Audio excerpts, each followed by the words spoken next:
Welcome back to Good Morning Interbike. We're here at the Mandalay Bay Convention Center at Interbike 2013. It's day 2, and we're having a great time, and we're talking to the guys from SRAM. We have Chris and Duncan. Welcome, gentlemen. Thanks for having us. It's great to have you here. Glad to be here. So SRAM, and notice there's no H in that word. I get you guys every time with that one. So SRAM has one of the larger presences here at the show. Several brands underneath the umbrella. Chris, I'm going to come to you first. Sure. Just no pressure. How many brands? What are the brands under the SRAM umbrella? Well, it's a pretty big house of brands. SRAM not only is a brand itself, but also the parent company. So we do have SRAM, RockShox, TrueVative, Avid, Zip. We've got Cork Power Measurement. Duncan, did I leave anything out? No, I think you got it. Okay. I thought you were going to leave out Cork. I was going to say, I can put in the mountain bike stuff if you want, but of course you got it. And speaking of mountain bike, Duncan, if people recognize you, there's a reason. Tell everybody your history in mountain bikes. Yeah, I've been racing mountain bikes my entire life on the World Cup downhill circuit for about 10 years or more. Been doing it a really long time. So. National championships? I had a few of those, Yeah, you're so modest. I don't get that. Let's talk a little bit about mountain bike. Now, last year, SRAM came out with, I can't necessarily say new technology, but an innovative use of technology in the one-by. And it seemed to me that for some people at least, the reaction was, really? Yeah. This year, what's the reaction? Yeah, absolutely. So last year we launched our, you could definitely say, innovative and new technology of our one-by system. And at first there was a lot of question, people saying, well, where'd the front derailleur go? Where's the front chain guide? Right. A lot of question and stipulation. And now in just a year, we've won World Championships, Olympic gold medals, Enduro World Series Championship, and World Cup Overall Championship. For those people, and there's few of them out there, but for those who really aren't yet familiar, what's the difference? What change did you make? So what our one-by technology is there is a system working together, a narrow-wide chain ring and to chain technology that's allowing us to run a no chain guide or no front derailleur option. So single chain ring on the front. Single chain ring on the front. There's a straight parallelogram rear derailleur, which actually enables the axis to move on a horizontal axis versus the diagonal axis, which a derailleur typically works on, which eliminates ghost shifting and allows for your chain to not slap around on the bike, enabling your chain to, in turn, stay on the chainring. Additional weight benefits as well? Absolutely. Yeah. Absolutely. You're losing, numerous grams and simplifying your entire drivetrain. You're not fumbling around with a front derailleur, and it's simplifying, making things lighter and more efficient. Now, last year, your one-by technology was at the top end of the line. Yes. Have you brought it down this year? Yeah, so that's actually what we're here to talk about. In 2014, we've brought our one-by technology, which was only available in our XX family, down into the XO family, which we're extremely ecstatic about. In just a year, we were able to offer it now into our XO family, which is our tried and trusted, that line, that family that everybody was originally going to as our premier drivetrain. So again, what does that mean to consumers? Does that mean that it makes it more, if you will, cost accessible? It's cheaper, less expensive? Absolutely. That's the great thing, is that all of our technologies are still offered and beneficial in the XO family, XO 1by. Yeah. But it's going to allow it to be spec'd on a lot more bikes and be available to a lot more consumers. So we're really excited. That's excellent. What'd you bring for us from RockShox? So from RockShox, we actually have the all-new Pike, which is our completely re-engineered Pike. If you recognize the name, we did have a Pike fork in the lineup a few years back.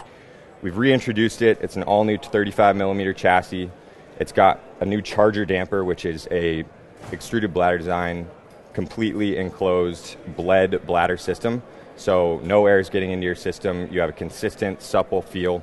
It's offered in all wheel sizes. The technologies are just absolutely amazing. And all wheel sizes, 26, 27 26, 27 and a half, 29. I know there's a lot coming in the market these days. There was somebody at Outdoor Demo with a 36 or something like that? We did see that wagon wheel out there, for sure. That's a large wheel. Yeah.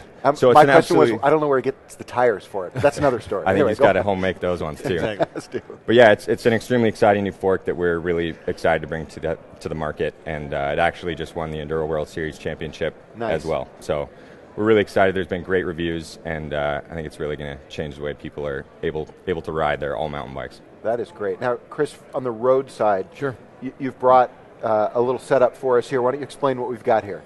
Well, what you got there is SRAM Red Hydro R. Hydro R is our new hydraulic braking platform for hydraulic road braking. There's a rim brake version, which you may have noticed. Some people noticed it debuted in the Tour de France this summer with the Omega Pharma Quick Step team, and of course disc brake variants as well. Certainly, guys last night at Cross Vegas were running plenty of disc brake. It's permissible there for UCI racing, and lots of gravel or extended touring bikes being made right now for disc brake platforms. So SRAM really had it started. I remember grip shift. Sure, absolutely. Right? And back when we were riding grip shift, many of us were also riding hydraulic rim brakes on our mountain bikes. What has changed in technology to bring hydraulic rim brakes back? Specifically, what's put them now on road bikes? A couple different things. I mean, certainly the efforts that were made maybe 20 years ago now or more. We're not that old. Exactly. Or certainly good building blocks for what's happening now. Better designs and miniaturization. CAD engineering has changed a lot of what's happening too. We can really make really super small stuff. Being able to design the bladder systems inside inside the reservoirs we can really dial in or tune in much better now the feel and the hand force required, things along those lines, to better suit the specific need. That and materials innovation and stuff like that. Our rim caliper, our HRR, our hydraulic rim brake, is as lighter than a mechanical brake. So it's come a long way. Yeah, absolutely. On the disc brake side for road, I mean, we've been riding disc brakes on our mountain bikes for a long time. Absolutely. But on the road, one of the big, I want to say barriers has been, will the UCI approve it for road racing? Sure. Any thoughts on that? Well, there's a lot to consider. I think when riders ride it, they love it, right? There's an awful lot of confidence that comes from being able to descend in the wet and difficult conditions, and the confidence it inspires. So there's certainly a movement from the rider side, but there's a lot to consider. Neutral service, right? How many rear wheel widths and disc sizes do you need to have? Great point. Things along those lines. Wheel changes themselves will be much more difficult. Yeah. 135 millimeter rear ends versus 130. There's competing things that are going on there. So there's a lot that the UCI needs to consider, but rest assured that SRAM and some of the other makers are having a very active conversation with the UCI about that. At the end of the day, does it matter to consumers? Guys like, at least guys like me, I don't race, but I've always been a high-end roadie. Right. At the end of the day, does it really matter to me whether or not the UCI approves it for road? Only in that, one thing we always talk about, and Duncan will say the same on the mountain bike, is that, racing improves the breed, right? Yeah. It's all the innovation drives that. The good news is, though, is that every race isn't a UCI race. So think of races like Dirty Kanza or some of these other ultra endurance and, mixed medium races that are out there.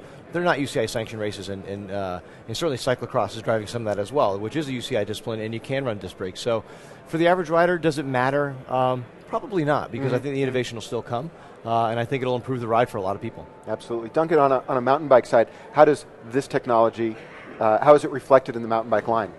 Yeah, I mean, it's like you were saying, it was technology that Avid has worked on for so long to bring into this discipline now, and it's actually, I know I'm super excited about it. I look at it as a mountain biker, and I'm like, I guess I need a new road bike. Right. Now I've got a whole new option and a whole new plethora of things I can do on a road bike or a cross bike, and I think it's pretty exciting what the capabilities that this thing will open up. And I think you're bringing up a great point from a retail perspective. For those of us who are riding mechanical rim brakes right now, and at least where I live, I'm riding big mountains all the time on my road bike. I would love to have a disc brake equipped road bike, and all of a sudden I'm thinking, maybe it's time to talk to the wife about a new road bike, right? Absolutely. So that's really good. It gives a shot in the arm to the industry as well, doesn't it? Yeah. I think so, and it's that next bike in the garage, and I think every few years the industry's done a nice job of coming up with new and exciting ways to approach cycling, and just to see the embrace in one short year, when you look around the trade show, all the different bike makers, they've done a brilliant job of embracing disc on road. And so you're right. I think we're all going to have a new bike in the garage this fall. For sure. Yeah, absolutely. Okay, it really opens up a new opportunity for getting more people on a larger array of bikes, right? I mean, you look at it and you're like, well, I can do something entirely different on my road bike that I never could do before. And that's a super exciting thing for me. Yeah, it's a great thing. I'm going to throw you guys a curveball, something we didn't talk about beforehand. But on your shirts, on the left sleeve, it says World Bicycle Relief. Indeed. So there's your curveball, Chris. What can you tell us about that and SRAM's commitment to that cause? SRAM is we're celebrating. I want to say it's 157,000. Is that the right number? I'll tell you what. If you come by the booth tomorrow, which we're all going to be wearing shirts with the exact number of bikes that World Bicycle Relief has put out into service in the field. Big commitment after the tsunamis that devastated the Pacific Rim 5, 6, 7 years ago now, was really the kickoff, the inspiration for this project. And SRAM's made a big investment, a big commitment, and it's a critical part of what one of our founders, FK Day, does every day, is his commitment to World Bike Relief. So we're here celebrating, more than 150,000 bikes in service. We want to see that number. I want to put a 2 in front of that next year. And so everywhere we go, every SRAMie talks about it and drives it, and encourages people to get online, worldbikerelief.org, and for little more than $125 or so, you can make a donation and put a bike in service in Africa and feel pretty good about it. So, which is a great thing. I mean, bikes can really affect people's lives in a big way. Huge impact. We were just talking about it last night, actually, where one bike can actually, you think is only serving one person, but it's actually can serve a whole family, can serve a whole village, can serve a whole town. So absolutely, it's a really cool thing. And we talk about the high end all the time because that's what we love. That's certainly your job. But to think about the impact that one bike can make, absolutely, on a small community, a large community, it's huge. One of the best parts about working at SRAM is, and we laugh about this a lot, is we have a test track inside our building, and the test track is ringed with parked bikes that are in different stages of development. Well, right alongside $10,000 carbon mountain bikes are these Buffalo bikes, our World Bike Relief bikes. There's a lot of development going on with those, and almost like a Farmall tractor from the 20s, where that motor was pumping water, it was doing all sorts of different things. There's a lot of attachments that go on the back of a World Bike Relief bike that can pull corn from a husk, that can do a lot of different things. So there's a lot of great engineering minds making the simple bike more useful. It's a lot of fun. It's a great place to work. That's awesome. We'd encourage everybody to go to worldbicyclerelief.com and check it out. That really is cool excellent. fun. Guys, thanks so much for joining us, telling us very about World Bicycle Relief and about the new products from SRAM and all of your other sister brands. It's great having you here on Good Morning Interbike. Thanks for having us. Appreciate it. Thank you very much. We will be back again with another video here from the Interbike Trade Show 2013 at the Mandalay Bay Convention Center. Stay subscribed to our YouTube channel, and we'll see you again soon.